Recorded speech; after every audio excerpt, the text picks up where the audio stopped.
Thank you. Another subject that I hear many, many questions on, and I've heard it all my life, questions on this subject, and that has to do with relationships and agreements. And your take on that is just absolutely marvelous. Could you give us some brief ideas from it?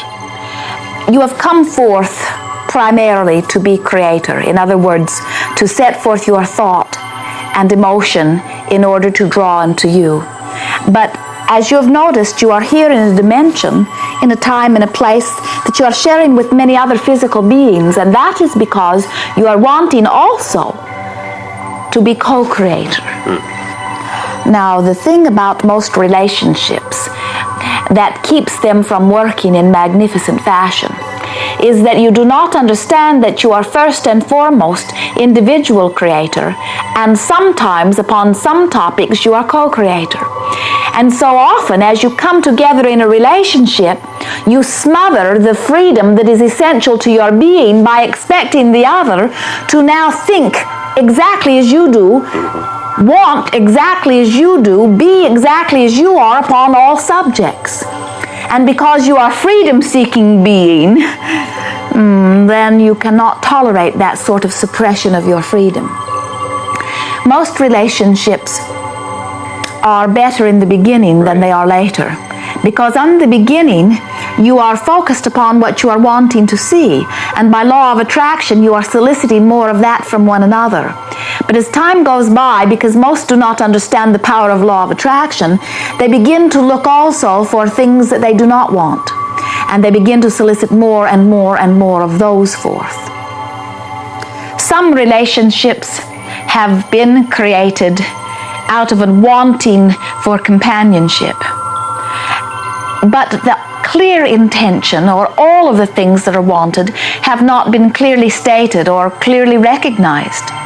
Sometimes until you have become part of a relationship that is not to your liking, you are not really clear about what it is you do like. We say sometimes it is a value to live in a house with not enough closets to identify you are wanting more closets. In this physical world, because so many are not understanding the laws, most do not believe that they can have everything exactly as they are wanting it to be. And so they say, well, I cannot have everything perfectly, so I will put up with this that I don't want. And so they attract relationships that satisfy some of their intentions, but not others.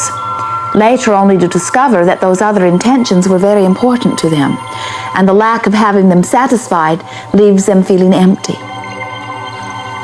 I hear a great deal of questions about parent-child relationships, particularly from the parents. Does this all fit in the same with parent-child relationships? It does.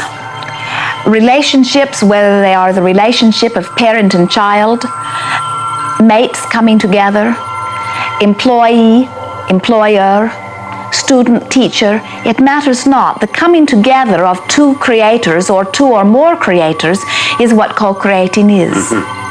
What goes wrong in most cases is this. One begins to think about something.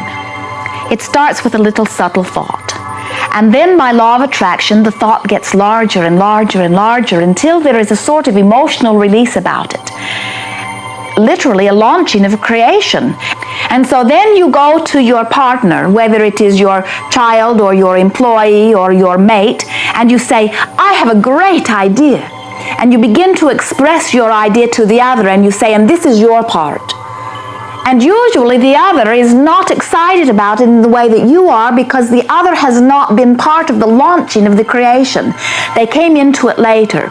Unless you have been part of the first part of the creation, the first part of the deliberate creating, which is the launching of thought and having the emotional release, then you will not feel fulfilled or satisfied, and usually not motivated to action to participate within it. And so most parents tell their children what to do and then cannot understand why the child is not always eager to do it.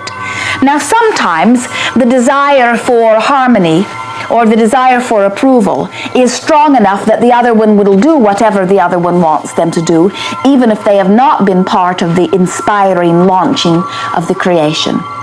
But we are wanting you to understand that if you would communicate more fully with one another, if you would launch more of your creations together, rather than launching them singularly and then imposing them upon one another, you would have much more success in your relationships.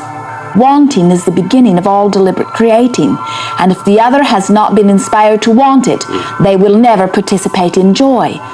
And we say they should not. There should never be action that is not in joy. And so you can beat them up, you can set great rules and restrictions, you can offer your disapproval all you want, but you cannot inspire them to joyful action unless you let them be part of the launching of the creation.